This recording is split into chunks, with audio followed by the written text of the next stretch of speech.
Amol Gholeji from NCP. धन्यवाद अध्यक्ष महोदय।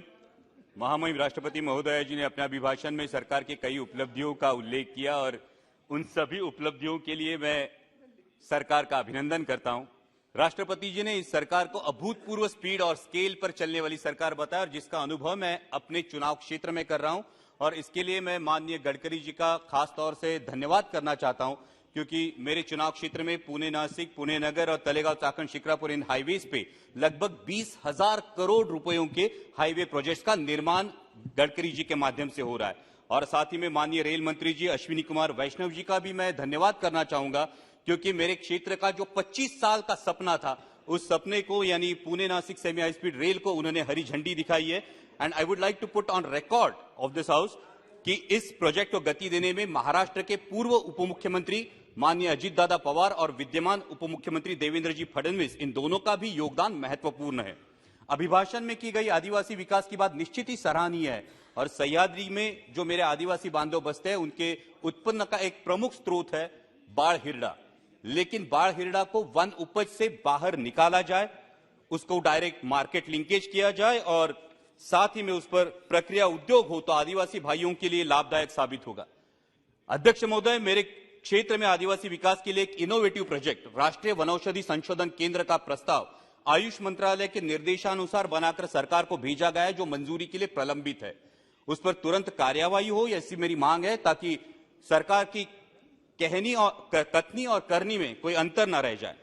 सरकार ने गरीब परिवारों को पक्के घर देने की बात की, लेकिन महाराष्ट्र के पिंपरी चिंचवड़ में लगभग 5 लाख देशवासी ऐसे हैं जिनके घरों पर अनऑथराइजेशन का खतरा मंडरा रहा है और उसकी वजह है डिफेंस का रेड जोन।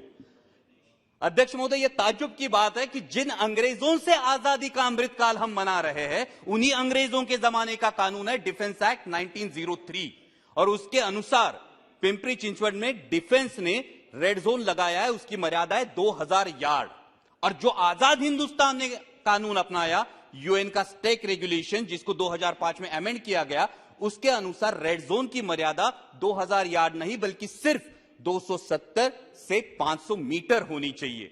तो मेरा अनुरोध है कि अंग्रेजों के इस कानून को त्याग कर अमृतकाल में पिंपरी चिंचवड़ तथा देश के अन्य 13 राज्यों में यह समस्या है, वहां 500 मीटर के आगे रिस्ट्रिक्शंस हटाकर देशवासियों को राहत मिले।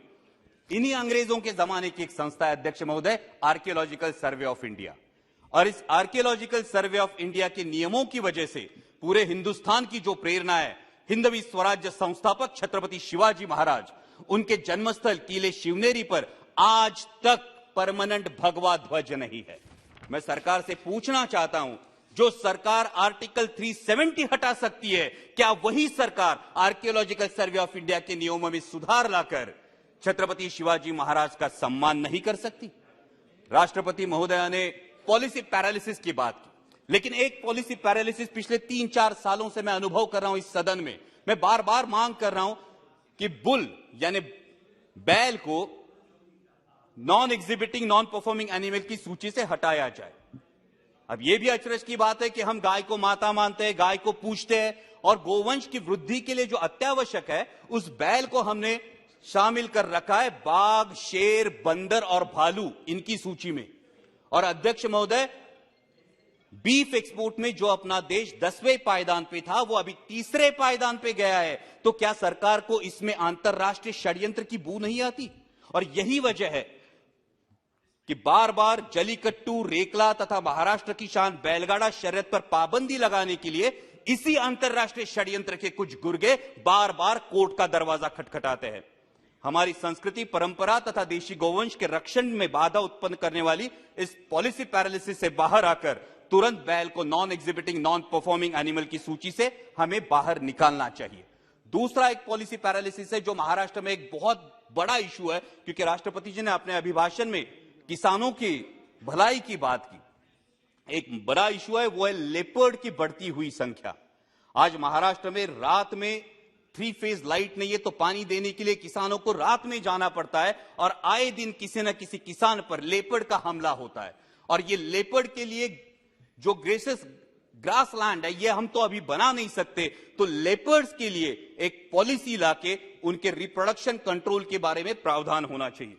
राष्ट्रपति जी ने लोकतंत्र की जननी कहकर देश का सम्मान किया, लेकिन उसी लोकतंत्र में मेरे सहयोगी सांसद जो सामरिक दृष्टया अति महत्वपूर्ण लक्षद्वीप आइलैंड से चुनकर आए हैं, उन मोहम्मद फैजल जी के साथ होता अन्याय दुर्भाग्यपूर्ण है। एक सेशन कोर्ट वर्डिक्ट देता है और इमीडिएटली उनको डिस्क्वालीफाई किया जाता है, और एक हफ्ते के अंदर, अध्यक्ष महोदय, सिर्फ एक हफ्ते के अंदर बाई इलेक्शन का नोटिस भी निकलता है। हाई कोर्ट की अपील का इंतजार भी नहीं किया जाता, हाई कोर्ट में अपील की जाती है, हाई कोर्ट का जो डिसीजन आता है उसमें सेशन कोर्ट के डिसीजन को खारिज किया जाता है, और आज 13 दिन हो गए, लेकिन मेरे सहयोगी सांसद मोहम्मद फैजल जी को पार्लियामेंट्री प्रोसीडिंग्स में शामिल नहीं किया गया, क्योंकि उनका डिस्क्वालिफिकेशन अभी तक रिवोक नहीं किया गया। मेरी सदन से मांग है कि उनका डिस्क्वालिफिकेशन रिवोक किया जाए और लोकतंत्र की शान और लक्षद्वीप के अपने देशवासियों का विश्वास दोनों को बचाया जाए। राष्ट्रपति जी ने अपने अभिभाषण में अर्थव्यवस्था विश्व में 5वें पायदान पर पहुंचने की बात की, और हम सभी को गर्व है इस बात का, लेकिन हम मिडिल क्लास लोग हैं अध्यक्ष महोदय, 1 लाख करोड़ में एक पे कितने जीरो लगते हैं ये हमें पता नहीं, क्योंकि मेरे देश के 90% देशवासियों को सिर्फ इन सवालों से मतलब है कि आज पेट्रोल का दाम क्या है, आटे दाल का भाव क्या है, गैस सिलेंडर के दाम क्या है। अध्यक्ष महोदय, सरकार में बैठी एक मंत्री महोदया कभी गैस सिलेंडर के दाम बढ़ने पर धरने पर बैठ जाती थी। आज गैस सिलेंडर के दाम जब 1000 के पार हो गए, तो क्या माननीय मंत्री महोदया भूल गई कि सास भी कभी बहू थी? अभी मेरे एक बहुत सीनियर सांसद सदस्य ने बहुत अच्छी पंक्तियां की, महंगाई नहीं खर्चे बढ़ रहे हैं। मैं उनसे यही कहना चाहता हूं, जनाब गुमराह मत कीजिए ये कहकर कि महंगाई नहीं खर्चे बढ़ रहे हैं। जुबान तो है आपकी, लेकिन अल्फाज किसी और के बोल रहे हैं। लेकिन इस बात पर सभी को सहमत होना होगा कि भूतपूर्व पंतप्रधान स्वर्गीय इंदिरा जी गांधी के बाद पूरे देश पर लंबे समय तक पूरे देश को प्रभावित करने वाले प्रधानमंत्री आदरणीय नरेंद्र जी मोदी ही है। इस बात पर सभी को सहमत होना होगा।